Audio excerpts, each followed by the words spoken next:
Happy Saturday. Today I'm gonna talk about vscode.dev. A lot of things has been shared already over Twitter and LinkedIn about vscode.dev, but this is what my observation is about this new excitement. So let's see what is this vscode.dev. So vscode.dev at the end of the day is Visual Studio Code in browser. But what we already had, let's first talk about it and then we'll move here. So if you have a GitHub repo, for example, this one, which I'm using for teaching kids Python language, Python for Kids is the repo name. And if I have to, let's say, start modifying some of the files which I have created, I can take either an approach of opening this in my local machine and then start using my Visual Studio Code with a nice markdown preview extension and then start working on it, see the preview and then push it back. That's the typical way. Another way is that by opening this in the browser and hitting dot while you are in the browser. If you hit the dot, what happens in the browser, you see that a web editor which looks like Visual Studio Code gets opened and the URL is github.dev. Okay, so it's no more github.com, it is github.dev. So that's where I can actually choose and start modifying the pages I'm working on. So for example, if I open this page, you can see that it opens in the edit mode, and I can also have a quick preview which allows me to see the output of the file. So you can see that this is how the final output would look like when I publish this. So everything remains the same. Only difference you see over here is that the menu which comes on top in the Visual Studio Code in your desktop is showing up in this menu option. So you have all of them available and they are all modifiable. Now another thing which I can do, which when I'm already in the GitHub, is that I am already logged in using the credential, and if I make some changes at this point in time and use the same login in my local machine, things will be reflecting automatically. So it's in sync with the setting I have done anywhere. So whatever setting I have done locally will go over here as well. So that's not the end of the story. Also, what I'm able to get over here is that I can go into the terminal, right? And then you see that it is not available. So because it is not available, mainly reason I do not have a code space. Now Codespace is a feature introduced in GitHub which allows you to start doing the build, development, etc. Now I have enabled the code space for other repositories. So let me go back into my other repository where I might have the code space enabled. I generally don't use code space because I have everything set up locally in my local machine. So if I go ahead and open the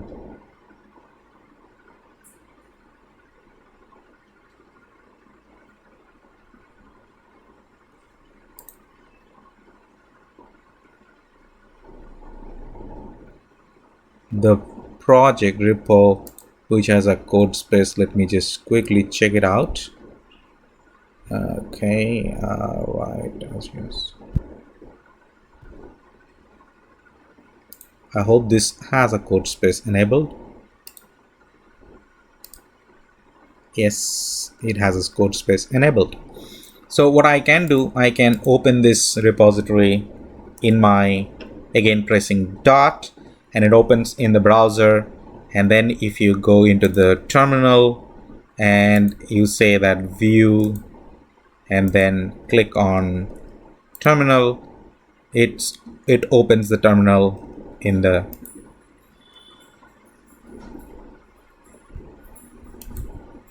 new code space. So let me just create a new code space, and then you will see that the code space is kind of available now while it is getting prepared, setting up the environment, and I can run the local thing. That's what the GitHub offers to me, right? github.dev.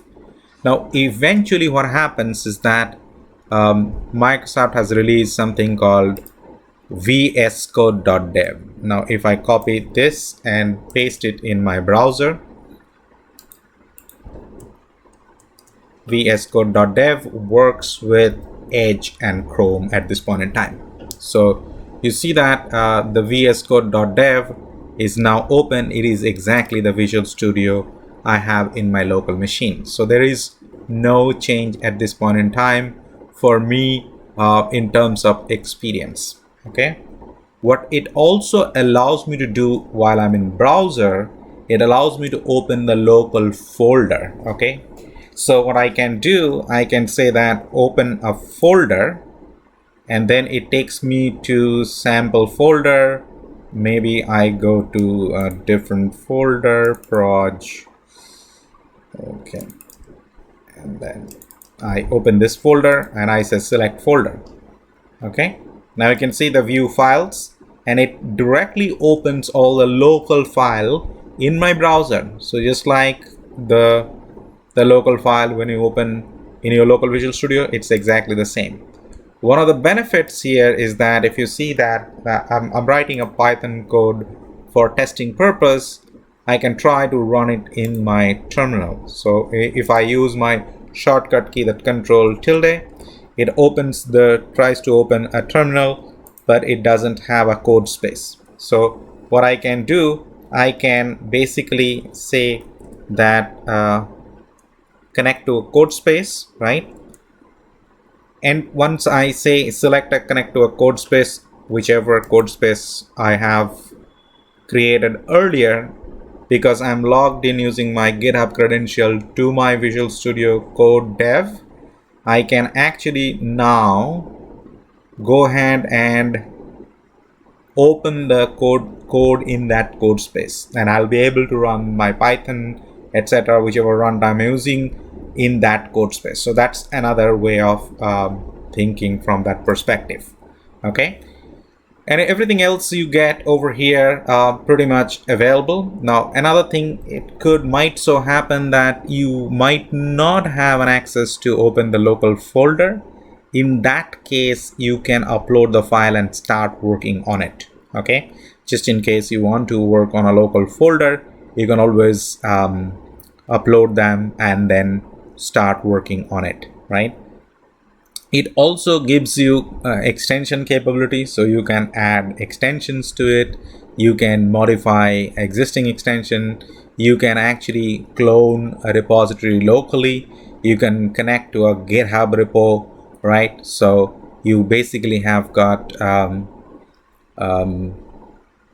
everything looks like this. Now let me also quickly show you another small capability.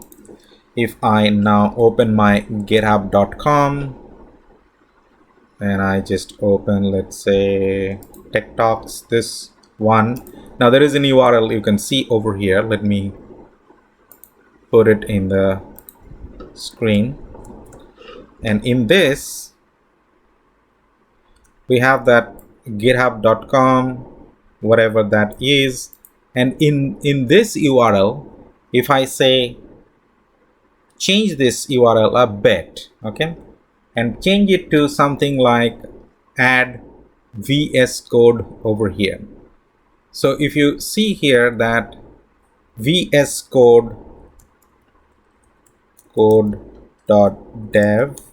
slash GitHub, or if you just type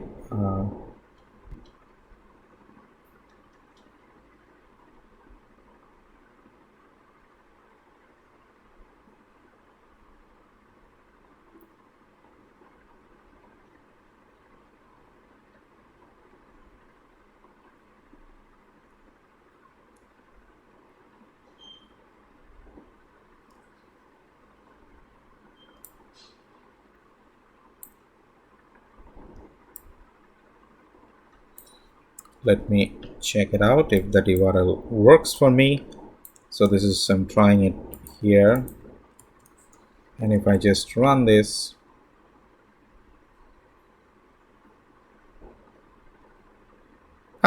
So it opens that same repo which is in my GitHub in the Visual Studio Code.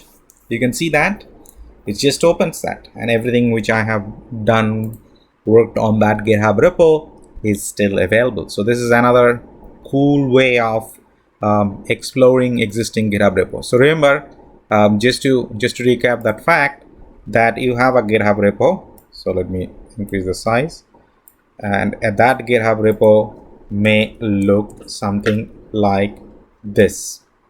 Okay, so your github.com, and then what you need to do is that you just add this VS Code and remove the .com from that, and it becomes the URL like this.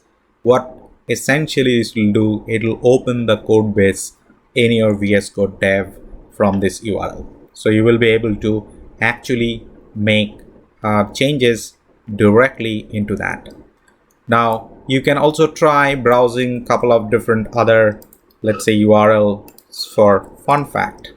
So for example, this vscode.dev theme, and then this theme. So if you open this over here in your browser and then you run it on the browser, you see that it's gonna go ahead and display some different kind of files and show you what it looks like when you have those different kind of files, and will show you once these themes are getting installed. So you can see that you have different types of files like Java, TypeScript, HTML, Python, JSON, Bash, C++, C#, etc. So you can see how they may look like when you use these themes. So you can also use this kind of theme URL to work on that. So Night Owl is a color theme which is pretty cool and very popular, and you can actually do that. We also have a live share option, which basically allows you to do live sharing between the developers, and then you can use that thing, right? So you have VS Code Dev for Azure repos. So if you use this URL called Azure repos and then you run it,